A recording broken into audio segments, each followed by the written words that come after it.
Welcome to Rates and Barrels. It's Tuesday, September 6th. Hopefully everybody in the States had a safe and happy Labor Day weekend. Derek Van Riper here with Eno Saris. On this episode, we are going to discuss a few small happenings from the weekend.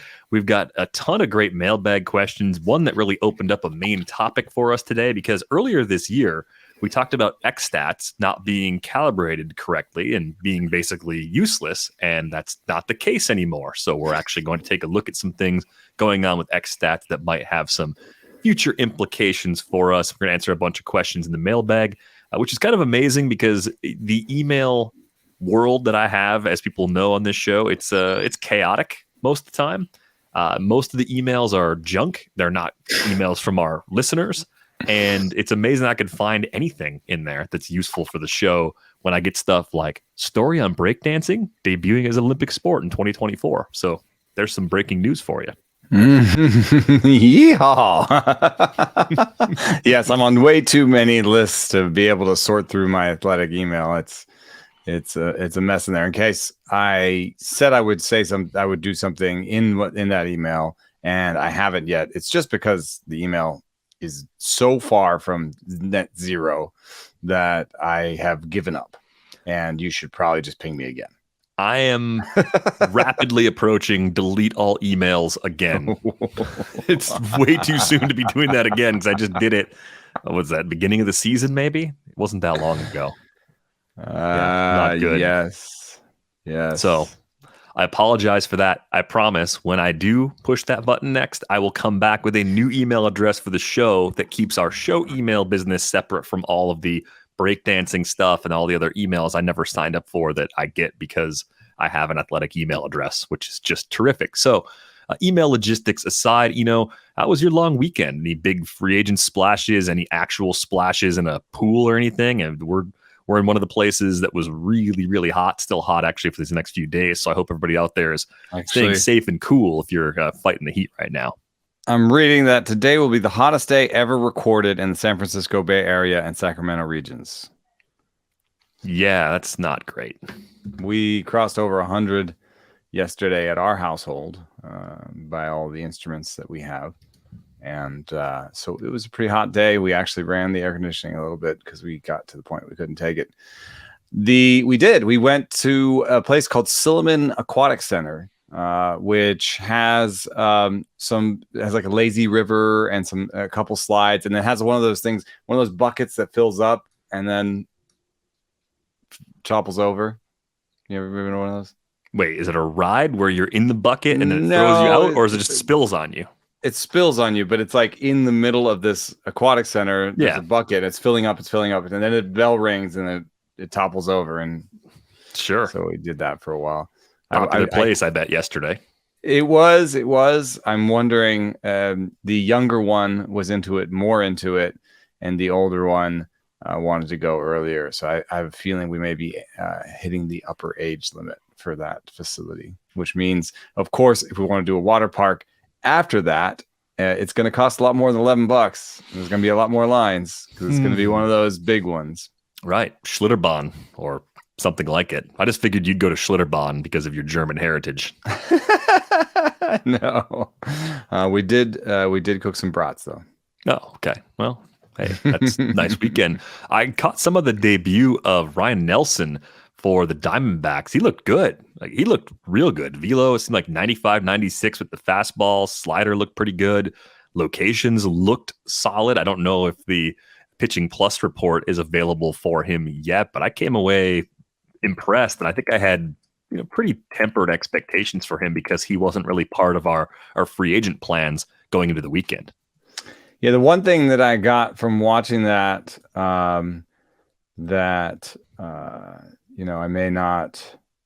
it may be right or may be wrong, was I wonder how much of it was a good mesh of Nelson's skills and the Padres' weaknesses right now, which the Padres are number one in not swinging at strikes with this reconfigured lineup since the All-Star break. Not swinging at balls, and they are also last in swing at strikes. So they've suddenly become the most patient team in baseball. And one thing that I saw Ryne Nelson do is strike out a lot of guys on fastballs. And they were well-located fastballs, but a more aggressive team would have maybe liked those fastballs more. So I am going to wait for the report to give a full declaration of legitimacy for Ryne Nelson, especially because the minor league strikeout and minus walk rates were up and down. He had some really good stops, and then at AAA, he was below average almost. Speaking altitude-wise, Reno versus Denver. Looks like Reno's at 4,500 feet. So I wonder how much strikeout rates and breaking stuff changes in Reno, and how little we think about that compared to how much we think about it at the big league level. It's true. And he did throw breaking balls nearly a quarter of the time or more. There's some really weird pitch type stuff happening on some of these boards, but he threw a lot of fastballs and two-thirds fastballs in that start, according to Pitch Info. And if that is the case, that makes him a weirdo. So that fastball better be really good. Yeah, looked pretty good watching him, but hey, just also fastball shaped. Is that? I think that's the hardest thing to scout with your eyes. Yeah, and the TV angles being different depending on which feed you look at, I think adds another layer of difficulty to that. It seemed like it had what people describe as good late life to me, but hey, that's just my untrained eye trying to make something out of nothing. It is weird that the Padres are that passive now. Like Soto is Soto, so you knew that's coming with him. But Grisham is Soto too, without the same power. Yeah, I wonder if they're stumbling into a lineup configuration that is not ideal. I mean, I guess if you had assumed Tatis would be back by now, he changes that because he is not quite like them in terms of how he approaches his plate appearances.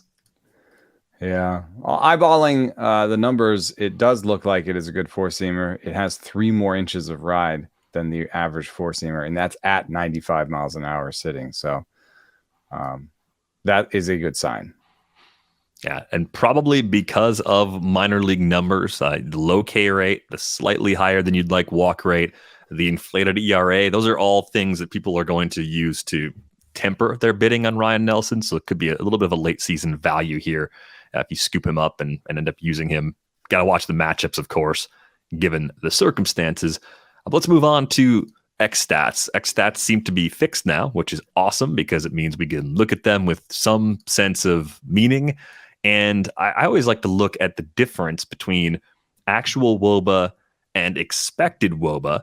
Now, you were telling me before we started recording, there's one really important thing that's actually missing from xWOBA that can significantly impact what that number looks like.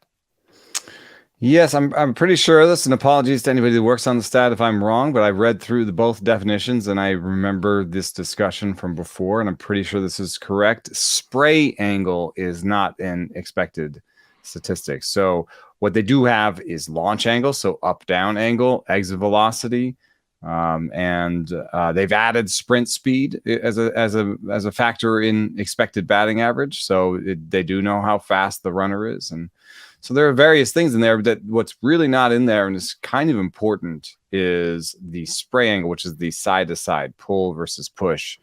And I could see a reason for not putting it in because you don't know how the defenders are defending you.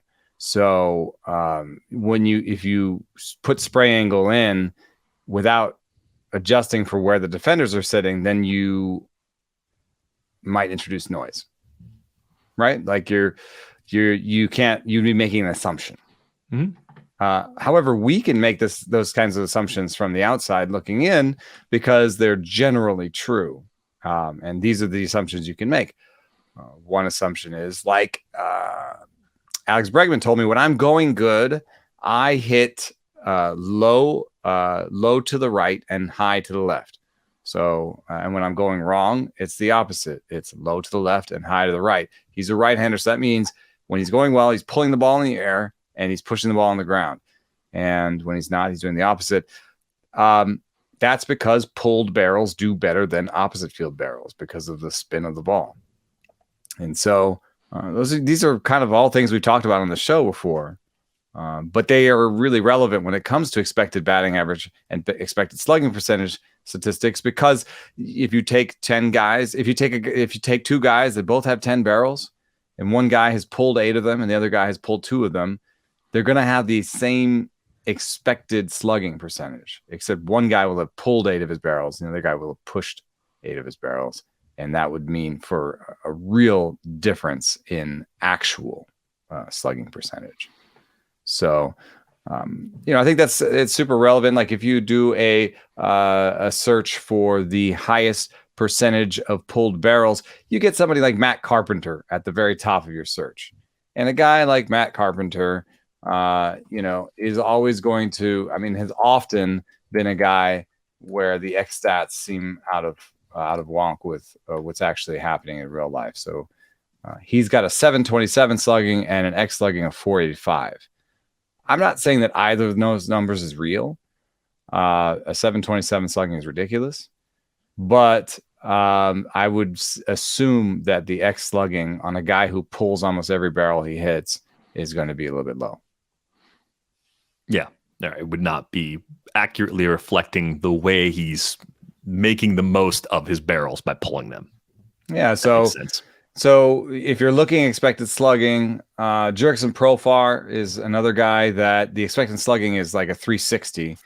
His actual slugging is only 400, but I kind of believe the level of slugging he's come to because he's pulled 15 of the 17 barrels. So like when he's going for it, when he wants to hit it hard, he hits it in the air and he pulls it. So that's been good for him. Mitch Haniger has pulled 12 out of his 15 barrels. Bryson Stott has pulled 10 out of his 13. Joey Gallo, 22 out of his 29. Here's another young name. Vinny Pascantino has pulled 12 of his 16. I definitely tried to acquire him everywhere at the trade deadline and failed.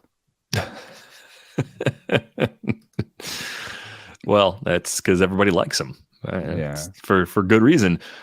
You know who's kind of popping in a strange way on the xStats leaderboards is José Ramírez, because if you sort by the difference between actual slugging and expected slugging, Ramírez, at least among qualified hitters, has the biggest gap going the wrong way. That is to say, he's exceeded his X slug by the greatest margin so far.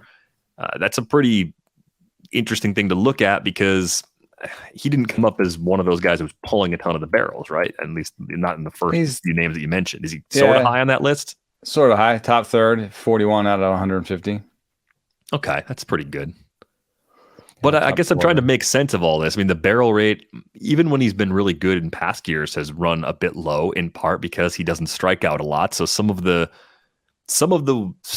underlying numbers on Ramírez can nudge you away from him, even though there's this great track record of easy 25 to 30 home run power, sometimes more than that. Usually a good, if not great, batting average. Still walking a ton, still stealing bases. He's 14 for 21 this year as a base stealer, so not quite as efficient as he was a year ago. So I don't know if there's anything that can really be drawn from that, but I imagine it's the kind of thing people are going to look at a little more closely as we get closer to the offseason. Yeah, I think he's just, this is going to sound similar to the last thing in terms of, pulled barrels or whatever. But not every fly ball is a barrel. José Ramírez pulls all of his fly balls. He has pulled the most fly balls in baseball this year. And so it's the same conversation, right? It's the pulled barrel but it's, he also just pulls every fly ball. So he'll hit homers off of things that aren't barrels, so he's really maximizing that same philosophy. And in terms of pulled fly balls, it's all guys that make the most out of their power. It's an amazing list, actually. José Ramírez is number 1 in pulled fly balls. Marcus Semien is number 2. I've heard the sort of pull down the line fly ball approach as the Semien approach. So There's Nolan Arenado is third, and he famously worked on adding bat speed and trying to pull barrels. Alex Bregman, the guy who always, outproduces his expected slugging by pulling fly balls into the Crawford boxes, is fourth. Jake Cronenworth, Mookie Betts, Anthony Santander, Bobby Witt, Kyle Tucker. I mean, it's a good list of hitters, right? Pete Alonso, Christian Walker, a little bit more of the all or nothing sluggers, but Mullins, Lindor, Rizzo, Wilmer Flores, Corey Seager. This is a good list to be on. And I would assume that most of these guys have higher X slugging than slugging rates. Yeah, Bregman. Lower X slugging than slugging rates. Alex Bregman is a good example of someone that often was outperforming the X stats, and he looks like he's finally healthy again, right? I mean, that was part of the story for him last season. Throughout the first half of this year, I started to wonder if he just wasn't the same player anymore. If you look back, just going back to July 1st, 240 plate appearances now, 11 homers. He's walked more than he's struck out. It's a 161 WRC plus. That is a big step back in the right direction after what was kind of a pretty bad past calendar year relative to his previous norms. So I think it's mostly health in Bregman's case. It's just changed for him in recent months. He mentioned, some mechanical things that when we were talking about, high and low, left and right, he was talking about having found something, and that was in July, and he's had a 940 OPS since we talked, and 17 doubles and 10 homers. And he's been one of the more improved bats in the second half. In fact, I did a little query. It's going to my column, but I looked at most improved WRC plus guys in the second half versus the first half. So, spoiler alert, Bregman's on there. Can you? I'm laughing already, so you can tell it's a funny result. But do you want to guess who was number one? Most improved barrel rate from first half into second half. WRC plus. Most improved WRC result, plus. Yeah. Oh, it's got to be someone who was bad in the first half. Jonathan Scope. That's why I'm laughing. No, that's why I'm laughing. It's not. Oh, so it's someone good. Judge? Yes. Aaron Judge had a 174 WRC plus in the first half, and has had a 265 in the second half. Jeez. And so therefore is the number one most improved in the second half. Just in case anybody wants to hear some other names off of that. Let me see if I can find it real quick. It goes Judge Low. So it's not really guys that were that bad in the first half, Judge Low, Real Muto, who there's some stuff from Matt Gelb has written on it, and there's some physical stuff they were doing on the MLB networks in terms of mechanics that he's cleaned up. But that's been a really huge for me in a couple of places where I've had him as a keeper. I think it's been, he was right of that age. And as a catcher where might be like, ooh, like, is this the beginning of the end for Real Muto? And then he really turned it on. And he's such a physical specimen in terms of he's stolen 17 bases this year. I think it's his career high. And he also throws everybody out. He has the number one pop time in baseball as a catcher. So I went from in a couple of months thinking, ooh, maybe I should be trading Real Muto to I'm gonna hold on to these shares. And I think, if he's not drafted as the number one catcher next year, then he's underrated. So Verdugo, I think really rescued his season in the second half so far. And then Bregman's number 5. Some other names that are interesting: Seth Brown coming into his own, Sean Murphy figuring it out a little bit. Tony Kemp in the Jonathan Scope category of really bad and is now a little better. But look at this. Number 10, Jorge Mateo, was a 72 WRC plus in the first half and a 122 in the second to sneak into the top 10.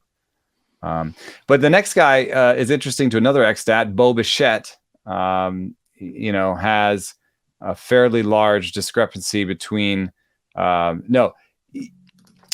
Bo Bichette does something that maybe is not captured by expected batting average. So he has a 272 average and a 267 XBA. And so you'd think, okay, he's That's who he is. He's a 260, 270 hitter. Well, I did a look at who hits their line drives and ground balls the other way, which is another way of looking at this pull-push question, the spray angle question. And Bichette is 13th in the big leagues in going oppo on line drives and ground balls, those would do better than expected because of the shift, because they make defenders play you straight up. And so other names on this list that might have skills that XBA is not capturing are Brendan Rodgers, Miles Straw, DJ LeMahieu, Sheldon Noisy, Corey Dickerson, Mr. Bad Ball hitter himself, Nick Allen. And there's definitely some really light hitters up here. The top three are Gilberto Celestino, Terrin Vavra of the Orioles, and Nick Allen. So I think those guys qualify as slap hitters. But maybe XBA isn't the best measure of their abilities when it comes to putting up a good batting average. A guy like Nick Allen could still put up a good batting average even without much power. So it was a big day for Bichette in the doubleheader on Monday against the Orioles. Yeah. 6 for 10, 3 homers, 7 RBIs. I mean, that was a massive day for him. That he heard changed a lot. He heard us writing his obituary. Yeah, I guess so. I mean, still a month to go to finish the story for this season. Fair to say the stock is going to be down draft season 2023 compared to draft season for 2022, though, because the stolen bases haven't been there. He was 25 for 26 as a base stealer a year ago. He's 9 for 16 this year. Power's probably, even with the big binge and doubleheader, going to come up a little bit lighter. Run production should end up being a little bit lighter. Excuse me. I think there's always a challenge of, for me at least, to draft someone in the early rounds with a low 300s range OBP. It's a 315 OBP so far this year for Bichette. And this has never been something he's done particularly well. He's never been a big walker because he's always had a great hit tool. He's always been able to put the ball in play and make things happen.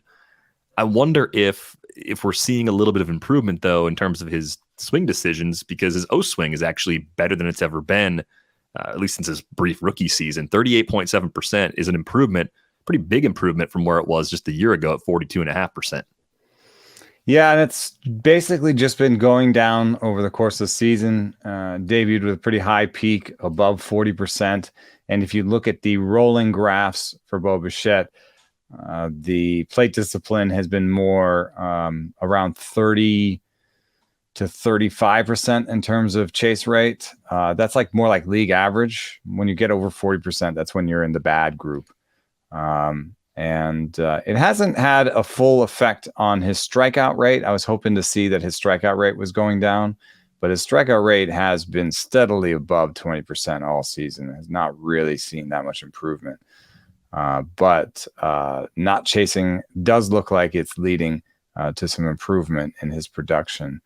I think it's also worth maybe even revisiting Michael Harris in the light of this.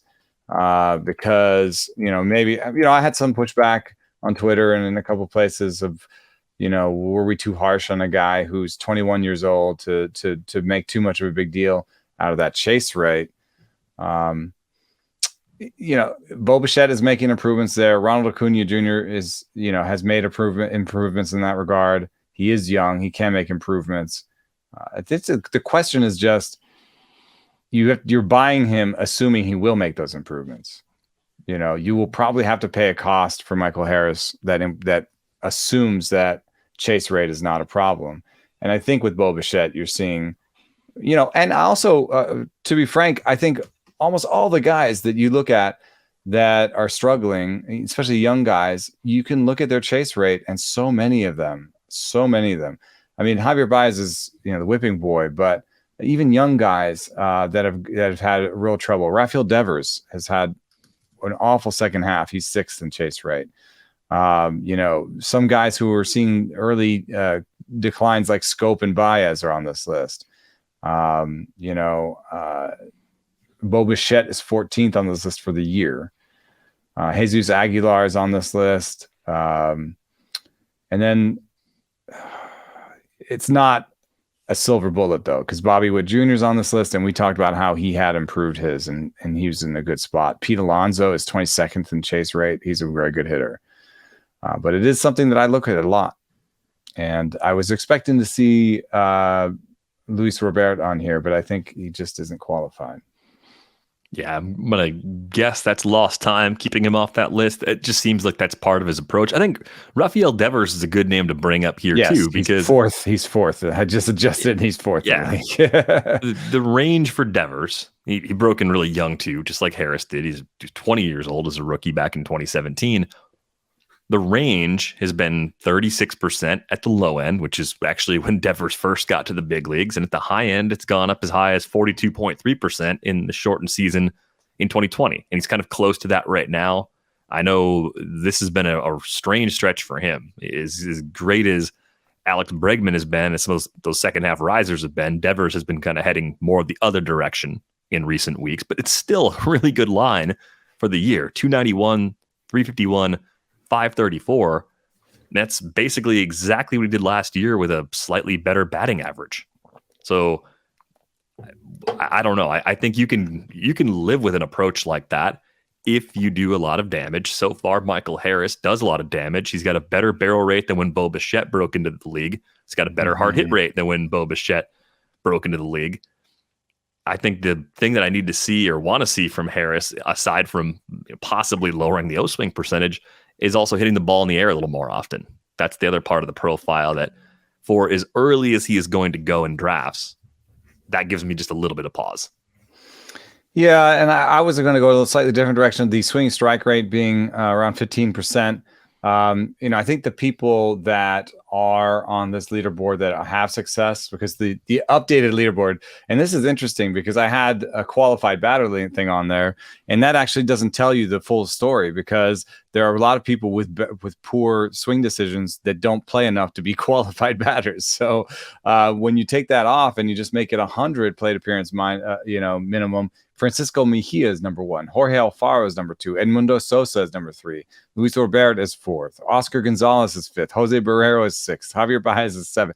It's not a good hitter list, and it becomes a little bit more obvious. But the thing that when there are guys that succeed with chase rates like this, a lot of times they have plus hit tools, and I think that's where Luis Robert lives. I think that's also where Ozzie Albies, who's 14th on this list, lives. Salvador Perez is 16th on this list. I think he has a plus hit tool. Harold Ramirez is 19th on this list. I think he has almost only a hit tool. And Luis Garcia, who I think has like 2 walks on the year, is 20th on this list. I think he has a pretty good hit tool. Tim Anderson is 23rd. So when I look at Michael Harris, I want to know, are you going to go the slugger direction where you're going to have a higher strikeout rate, but you're going to do a lot of damage on every ball you put in play?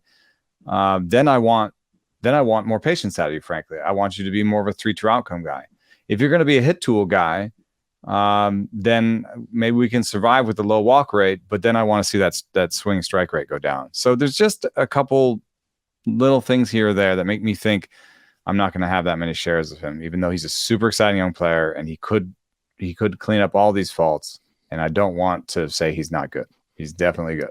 Yeah, I don't think that was ever implied. It was more everyone's going to pay a lot draft-wise to have Michael Harris in 2023, and because of that, it might be difficult to roster him because of these underlying concerns. If it were 1998 and people didn't have Fangraphs and all the stuff we're looking at now, the story might be a little bit different with how Harris is being treated. Yeah, and what if here's a little extra thing to think about. What if these things are leading us astray and we're forgetting that he could improve, and he actually is at a good price because everyone's got Fangraphs and everyone can see his chase rate and his swing strike rate, you know what I mean? And then he's actually becomes a good bet where you're like, hey, the risk has been priced in and I'm getting a young player that could improve and could have a superstar year next year. Right, because we've seen good patience in the minors. We've seen better K rates. That could happen over time. We've seen better fly ball rates. Like, all the things we're asking for in some form. It looks like he's done them before. Done it sometimes, yeah. You can only do so much. He's only been a pro since 2019. He got to the big leagues so quickly and handled every league very well. I mean, the high A numbers were just kind of good rather than exceptional. But again, age to level, an amazing player. I'm just thinking he's going to go inside the top 25 overall of a lot of drafts, and that's a big time price tag for any player. So we'll see. Well, just looking at that, the difference between slugging and X-slugging, of the highest guys, José Ramírez is a big pulled barrel guy. Nolan Arenado, who's fourth on the list, is a big pulled barrel guy. Mookie Betts was a pulled barrel guy. So Jose Altuve is a pulled barrel guy. So I think that explains a fair amount of the top 10 in differences there. Yeah. Paul Goldschmidt was second on that list. Goldschmidt was the subject of an email we received from Ben. Ben writes, after a brief browse through the StatCast leaderboards, I noticed that Goldschmidt has the largest difference between average and XBA, 331 to 262, slug and X-slug, 617 to 497, and then WOBA to X-WOBA, 440 to 372. After hearing your discussion about a possible draft market correction on Goldschmidt for next year, I wonder if these discrepancies will lead to regression and hurt those who buy high. So what level of concern do you have about Goldschmidt, if any, in light of this? Paul Goldschmidt is J.P. Crawford on line drives and ground balls, in that he sends a quarter of them the opposite field. And he's Nolan Arenado when it comes to pulled barrels. So Paul Goldschmidt is doing exactly what you would do to make both of your expected stats unrepresentative of your true talent. And what's amazing to me, as having watched his career, is I love that he came in to the league with a opposite field approach. I mean, that was the first thing I ever heard about Paul Goldschmidt. You got to see this guy. It covers the plate well, and he's got real oppo power. And, I think over the years, he's really changed his ability to pull balls in the air. I've tried to get him to talk about it, but it's not something he talks about a lot. But he will reference, being taught to be an opposite field guy coming up in like Little League and stuff. So that's definitely the base he comes from. So I think that he can really do that, where he can really send balls the opposite way. And he can send balls the opposite way, and then he can the opposite way on the ground, and he can pull the balls in the air. And just, I think he's a perfect hitter. Yeah, he's really good, as we've learned over time. And I think even with the gaps and the way you're explaining them, I think helps ease any concerns people might have. Just look at where he still ranks anyway. Like the X-slug at 501 is top 6% of the league. Mm-hmm. His actual WOBA, top 1% of the league. X-WOBA, top 4% of the league. He's elite of the elite. So here's his pulled fly ball rate.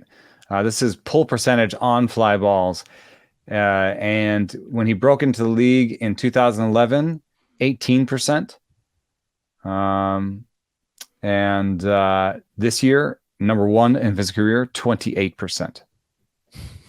So he's in when he broke into the league, he was sending 40 to 45% the opposite field, and this year is 35% in the air. So yeah, he's a really good hitter, and I do think that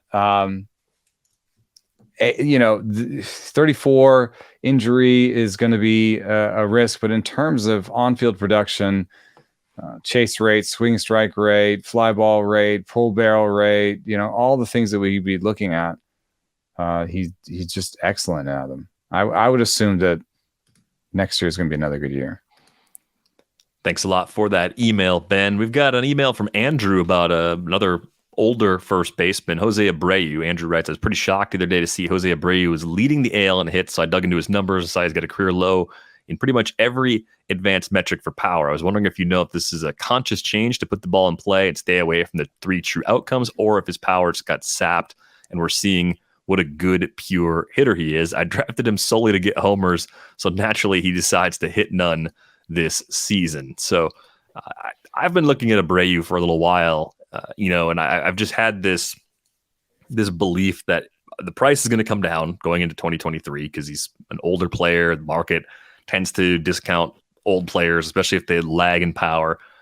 I still think there's a 25 to 30 home run bat here. I don't think we're seeing enough of a decline in the underlying power numbers to believe that the power has vanished. We're talking about a guy that still has a hard hit rate that's been flirting with 50% all season. The barrel rate is only a tick below where it was a year ago. It's still right in line with career norms at 9%.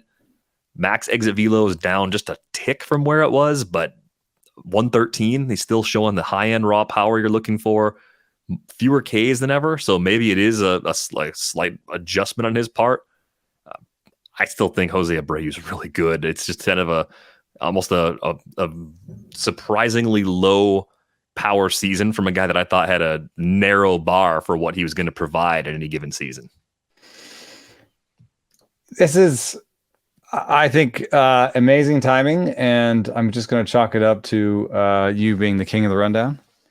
But like José Abreu's the same guy as Paul Goldschmidt. The story I just told. If you went back like a year or two, you'd be like, "Oh yeah, you're talking about José Abreu, opposite field hitter, really good at going the opposite way, learns how to pull the ball in the air and breaks out." That's the story of José Abreu in 2020 and 2019. And if you look at his pulled fly ball rates by season, 2020 was his best with a 26%. And in 2019, he had a 21%. Those are both pretty good for his career. This year, he's at 18%. He's doing a reverse Paul Goldschmidt, where now he's not pulling the ball in the air at all. And I have no idea why he would do that other than maybe he's being pitched a certain way. Maybe he proved that he could pull the ball in the air. And so now they're going back, and pitching him more away because he proved that he could take that inside pitch and deposit it in the seats. Given that he's shown the same skills, very many of the same skills other than patience as Paul Goldschmidt, you'd think that he could right the ship unless it's something physical. And then again, he's at 35 and you'd expect some decline. I think, you know what? I think he'll be an interesting pick next year. I think he will be an undervalued pick next year because I think people will chalk too much of this up to age when it might just be sort of cat and mouse, adjusting back and forth, pitching type stuff, in which case he's shown the ability to pull fly balls in the past. Why couldn't he do that again? I wonder if he'll still be a member of the White Sox next year. He's a free agent. I mean, it doesn't seem like he wants to leave. Seems like a guy that it's been pretty happy there ever since signing as an international free agent. Geez, been a little while, like almost 10 years ago. But the White Sox as a team have underwhelmed from a power perspective this year. And I realize they've dealt with a ton of injuries, but you go up and down their whole roster. Andrew Vaughn leads that team in home runs. He's got 15, 451 slug. Abreu's got 14 homers, 452 slug. Luis Robert, 12 homers, 446 slug. It's only been 382 plate appearances. Eloy Jimenez has been hurt a ton. 9 homers and 228 plate appearances, 455 slug. Moncada's power has disappeared. When Tim Anderson's been out there, less power than usual. 6 homers, 395 slugging percentage. Grandal been hurt a lot. 4 homers and 309 plate appearances, 272 slug. Like, is there an organizational problem here, or a park factors problem, or some combination of both on top of all the injuries? Because this is a surprisingly light team from a power perspective, at least relative to my expectations. No, and it's fair. I've heard, speculation that the humidor is to the wrong setting, or that, that there's something wrong with the humidor in that field. This is pretty good evidence that there's nothing wrong there, because the White Sox 1 year power factor, so not 3-year rolling, just this year, is third in the big leagues behind the Rockies, the Reds, and then the White Sox. That lines up pretty well. I don't know why the Yankees are 12th. I think of the Yankees park as being up there, but that's what happens when you do 1-year park factors. Put the 3-year rolling park factor back on, and you do home runs, and the White Sox are second. So I just don't see that anything is that different this year. I would chalk it up to, with an Abreu, possible age, possible, being pitched a certain way. With some of the other guys, some flaws in their approaches. For example, Vaughn loves hitting opposite field barrels. I think he could hit for more power if he pulled his barrels. And then with Luis Robert, we've been talking about, I think, poor decision-making at the plate in terms of balls and strikes. Tim Anderson injury. So I think it's one of those things where, maybe some poor coaching, but probably just some poor luck and some injury luck combined to have it be down. I don't think it's a humidor. I don't want to blame the hitting coaches entirely. There's always noise up and down, and we haven't been able to prove that hitting coaches can change something like slugging percentage. But I do also see that this team, the White Sox, have the worst plate discipline in baseball. They're basically tied with the Tigers in terms of swinging outside the zone, and they swing at strikes less than the Tigers. So I would say they have the worst discipline in baseball. Not ideal. So yeah, organizational philosophy, something in the preparation, a lot of possible explanations. It's just strange. I mean, it's a 388 slugging as a team for the White Sox, easily their lowest in the last 5 years. They were at 422 as a team a season ago. Pretty much the same core guys, right? Not any major changes as far as who did it a year ago. But yeah, the ball changes, the way some of those guys get that power, all factors worth thinking about. But thanks a lot for that question, Andrew. Andrew also had a pitching question for us that I think is a fair one to throw out there. It's about Luis Patiño. He writes, I desperately want Patiño to be the guy we thought he'd be, so I've been paying close attention to him, and I'm confused by one thing I'm hoping you can help me understand. It always seems like he has no trouble at all with his filthy stuff, getting to 2 strikes, but he just can't put hitters away. Last night, he got to 2 strikes on 12 Red Sox. 4 of their 5 hits were on 2 strikes, including a Verdugo blast. Of those 12, he only K'd 4 hitters. For someone with such good stuff, what is going on with that? Maybe it's a more general question that applies to other pitchers, but I particularly notice it with him. So is there a Patiño specific thing, or is it a broader problem that other young pitchers have encountered? I don't know. I think that's pretty eye-opening to have that many chances to punch a guy out and only come away with 4. So 12 he said 12 2-strikeouts and he got 4 strikeouts. I think that's not ideal. One thing I realized when I'm looking at Patiño's stuff numbers this year, they are down pretty big from last year, and they are actually not super impressive. It is nice to see a 4-seam fastball that is above average by shape and also by command. So the 4-seam fastball is actually his best pitch. His slider has a 110 stuff plus and a 90 location plus.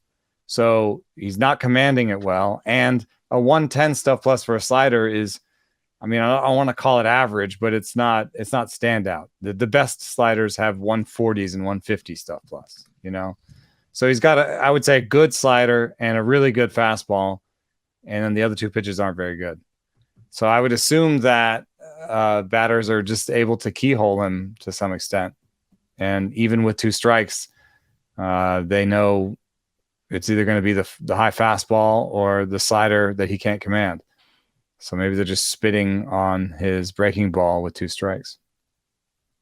With Patiño, is there enough good in the profile to still want to take chances on him late for next year? Or is some of that growth potential fading just a little bit? He's still so young. He's going to turn 23 in October. It's hard to look at him and say he's a finished product, and he's missed so much time. That's also, I think, really hurt him over the past 2 years.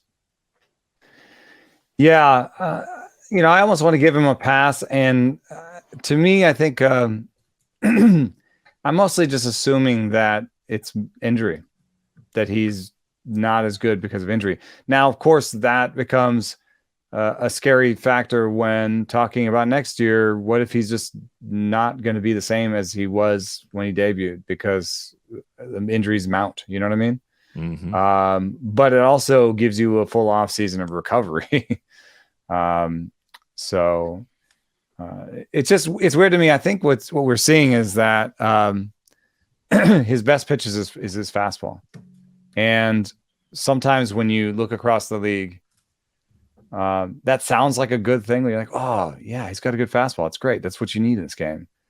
But it's not always the greatest thing. Look how long it took Freddie Peralta. I think actually that's kind of a name here. Look how long it took Freddie Peralta to get right. It may take you that long with Luis Patiño, which is equal parts hopeful and not hopeful right now, right? Am I going to guess next year and guess wrong? I think the key is I think this year you can drop him if it's a redraft and you just want to play the matchups, and he's basically almost a streamer level, I think, at this level, at this talent level. Next year, I think you can pick him up as a chance guy, but I wouldn't want to spend real money on him. So you really just want to think about him more as a matchup starter for the indefinite future, kind of into the beginning of next season, see what happens with the arsenal, and then be maybe more interesting than a lot of other matchup starters. Like, think about like a Merrill Kelly coming into this year, Merrill Kelly and Luis Patiño going into next year, right?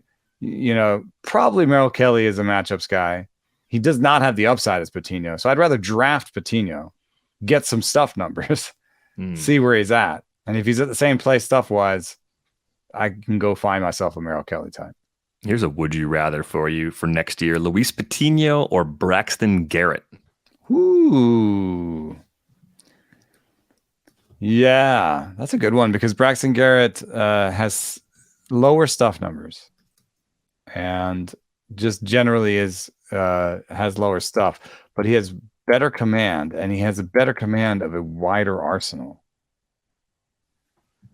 And he has a matchup floor because home in Miami. Yeah. You're going to feel pretty good about that. In the past, I would have taken Patiño 9 times out of 10. But the new me, the greater appreciation of Arsenal size and command, I'm going to take Braxton Garrett. I think he just looks like a starting pitcher to me. Patiño still has 1 foot in the bullpen.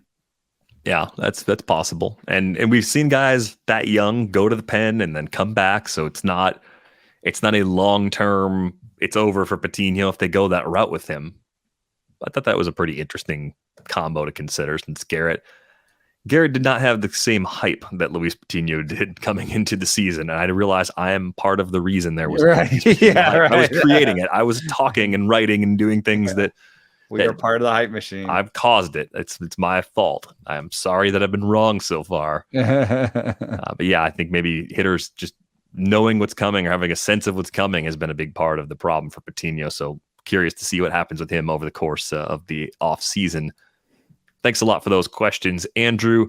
I got a follow-up email here from Kurt. He pointed out that Nick Gordon, who we talked about probably about 3 or so weeks ago on the show, was previously dealing with gastrointestinal issues during his minor league career, recently changed his diet. That was actually a story written by Aaron Gleeman, one of our Twins writers here at The Athletic. So I just appreciate Kurt passing that along because I had not actually seen that. And it's occasional stuff like this.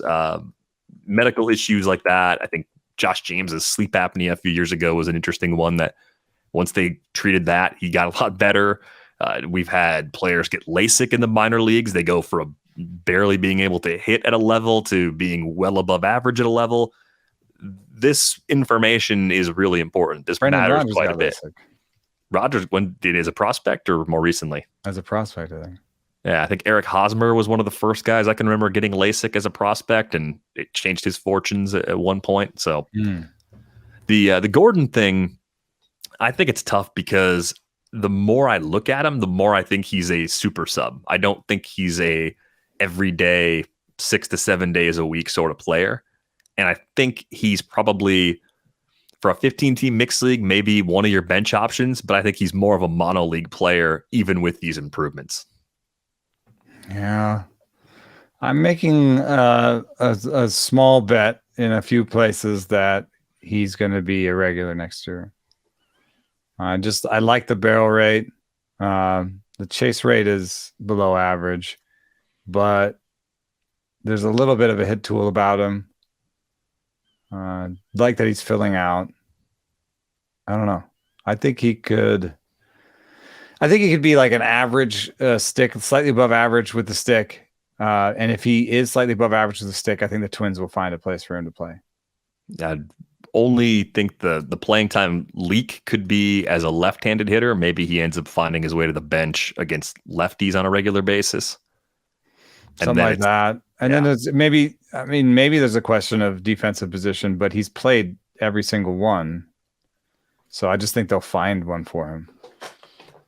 Yeah. Versatility helps. So it could just be one injury away all the time from ending up in a more prominent role, but definitely something that changes things with Nick Gordon, just knowing that his health's in a better place. I would like him to play around in the league. He's got 14 starts at second base this year, 16 at short, and 53 in the outfield. If they could get him just a little bit more playing time in the middle infield, I would really appreciate it. Thank you very much. My fantasy team would like it. Because then he could be a guy like we've been talking about, a bench bat and 15 teamers that is eligible at a lot of different places. That would be a really nice place to pick up Nick Gordon, because he might have a projection of like 275, 15, 15 next year. Yeah. No, and if he was available at second and short and OF, my God, that'd be a beautiful guy to have on your bench. He'd back up 4 different positions. So the way you're describing him, that kind of seems like if you believe in the bat, you're hoping for a Josh Rojas type player. Yeah. Yeah, that's a good player. If he's less than that, it just becomes really hard to roster him outside of the mono league and outside of the drafted hold universe. Yeah, and as a Josh Rojas owner in 12-team leagues, 12. I would put 12-team leagues on there. Yeah, as a place where it's, I'm like every time I make a cut, I'm like, is it time? But it's head to head, so I'm like, well, I can play them all over. And I'm like, but do I want to? Well, this is a very relevant question leading into another question, because the left-handed bats issue, as it was described by one of our listeners, Paul, is somewhat like problematic. Here's the email. I mostly play in head-to-head points or category-based leagues. This year, one of my teams is struggling because I have a bunch of left-handed bats which do not play every day, including Lux, Bellinger, and Nolan Gorman. This is a dynasty league, so lately these guys are not playing every day, especially when it's a left-handed starter. We don't have deep benches, so I don't have many players to sub in for them. I know certain teams like to platoon players, like the Dodgers and Rays, but I wonder if I should avoid having a team with a lot of left-handed batters in head-to-head formats. What do you think about this? He's afraid also that if he drops any of these players, they're going to get picked up, and their trade value is low because the playing time's not there. So this is a real problem. Like, you're in a 12-team league, players like this who lose a share of that time and then occasionally go into some slumps that make it hard to even play them when they are going, they become difficult to roster. And I've got some similar issues. The only difference is that I have a deep enough bench where now I just keep 3 or 4 guys on my bench. I think if you have 3 bench bats, you're probably okay. Because as long as they're not on the same team, right? Yeah, you guess what's the likelihood that they all get lefties, Yeah, that's true. So if you can manage to have 3 bench bats that cover all your lefty spots, then that's okay. If your bench is even more limited than that, I don't know, man. You just gotta. It's like one of those situations again where you're in a 12-team where you just gotta. Sometimes you gotta drop a guy that you think is good, but I wouldn't necessarily pick up a right-hander though. I would think about what organizations they play for, as you have. I think some organizations are more willing to let a guy, struggle against lefties, especially a rebuilding organization. I would think about organizations. I wouldn't necessarily just pick up Randall Grichuk because he's right-handed, you know? Right. I don't think it's a handedness thing. I think it's just a usage thing that you have to be more mindful of with left-handed players on good teams in particular. And it's weird because Gavin Lux, what are you afraid of missing out on if you cut him in a 12-team league right now? Is there any evidence that there's going to be amazing September where the power all comes flooding in? He's kind of got a nagging injury right now too. So this might be an okay time to actually let him go. And with Bellinger, playing time has started to slip a little in the second half. It doesn't seem like he's really recovered. I could actually see a better case for holding Bellinger in a points league, especially just because there might be a point system that evens out some of the things that he does well against the things that he doesn't do well. The specifics of these three guys, it is sort of interesting because they might be more droppable than their names suggest. And to some extent, you're thinking about future value, right? Because otherwise he sounds like he would drop them. And I think of the three, Lux might have the least future value because Gorman at least shows the quality of contact that you would expect from a guy who is going to be a future power threat. He already has a 190 ISO, so that's better than league average, but he has a 14% bail rate and a good chase rate, and I think a strikeout rate that hopefully will improve, but that's what you're looking for, is just improve the strikeout rate and become a star. With Lux, you're asking him to improve his barrel rate and max EV, hit fewer ground balls, steal more. The list seems a little bit longer because right now the projection for next year for Gavin Lux is going to be 260, 10-5. Yeah, he's doing it with a slightly better barrel rate. Still chase a lot of pitches outside the zone. Pretty efficient as a base stealer. Good hitter. He just does not hit it hard. It's got a 127 WRC plus. That's another one of those lines that you look at, you're like, that's a 127. I mean, it's a 368 OBP. That's good. It's the 428 slug that doesn't feel like enough. It's like either hit for more power or steal more bases. You have to do one of those things to remain shallow league relevant. Or I'm stumbling back into my usual blind spot where I'm overlooking the really good floor batting average players that could score a lot of runs and do a little bit of everything else. Maybe it's just time to give him Bellinger. There was like a moment where things seemed to be getting better in the second half.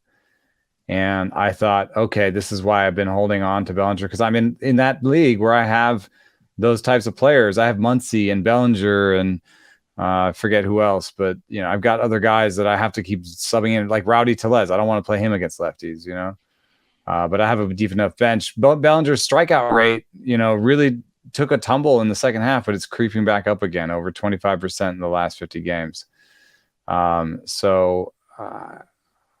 You're sort of grasping at straws, I feel like, to kind of say that this is what, Bellinger is going to get it back. I guess he's had more fly balls in the second half, but he's fallen off again. I think keep Gorman and Lux and turf Bellinger. I'm getting to that point myself with Bellinger in my 12-teamer. I might even just keep Gorman and let Lux go too in a shallow enough league because I don't know. Is he an everyday player for them or is he their Nick Gordon? I think they may go into the season with him as that extra guy. People seem to think they're easy. They're not easy. They're not. No, they're not. They're definitely not easy because you still have to make difficult drop decisions. It seems like more difficult drop decisions than you do in a lot of other deeper formats. Thanks a lot for that question, Paul. One last question to get to. This one comes in from Pete. Pete writes, some of us playing head-to-head leagues with playoffs. It can be cruel after a year-long grind to suffer a September injury or have a bat go silent at the wrong time, especially in leagues with 1-week playoff formats like my 10-team redraft. For those of us in these kitchen sink formats where the wire is active every day, are there any attainable bats you see that might be on the verge of coming to life? I'm watching several injured players like Vinny Pasquantino, just took a flyer on Jake McCarthy, but all the high-end September call-ups are rostered. Any perhaps otherwise flawed bats out there with the potential to go nuts the next few weeks? Last year, Javi Baez was dropped, and I rode him to the championship. He's actually sitting on the wire right now. Love the show, Pete. Baez might actually be worth picking up, because the thing about Baez is that he plays all the time. Like that's the difference for me in these types of leagues, is figuring out who's playing more than they probably should be playing and taking advantage of those opportunities, because your counting stats are going to be a little more stable. And if you catch the right matchups, you just catch the right week, you can end up getting rewarded pretty handsomely for taking the right chances. Yeah. And, the nice thing about the head-to-head league and Javi Baez is, you could be halfway through the week and your batting average is in the tank anyway.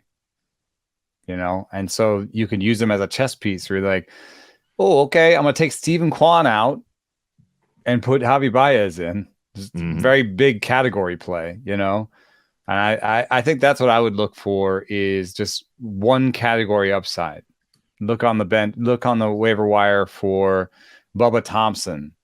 Look on the waiver wire for Michael Toglia. Look on the waiver wire for anybody that might be useful for 3 games at the end of your week and might win you a championship. Playing TJ Friedl based on matchups. He's been tearing it up. Yeah, oh man, I missed out on this one. I didn't do a deep dive in time, and he was just picked up. But 27-year-old left-hander. I do love all the contact, and that's exactly the kind of player I'd pick up. He was playing every day and making a bunch of contact. That's a great way to get batting average. Yeah, Gavin Sheets have been playing a lot, middle third of the lineup for the White Sox. I was thinking about Sheets as a homer play, because I do need some homers in places. The thing I was worried about is aren't those guys getting healthy and coming back? I mean, like Eloy's who's taking his job? Well, Eloy's there, and Luis Abreu is there, and AJ Pollock is playing well again.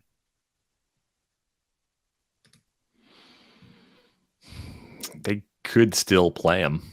And Andrew Vaughn. I think it comes down to whether or not you believe that Pollock is an everyday player still, or if they will continue to mix and match or give Eloy the occasional days off, because Eloy's been still banged up. This has just not been a healthy season for him at all. So between Jimenez and Pollock, is there enough room for Sheets? Those guys are both righties. Sheets is a lefty. Mm-hmm. Is that enough to carry his playing time? And Vaughn's a righty. So basically, you just sit one of the righties all the time to get Sheets in there against the lefty. Yeah.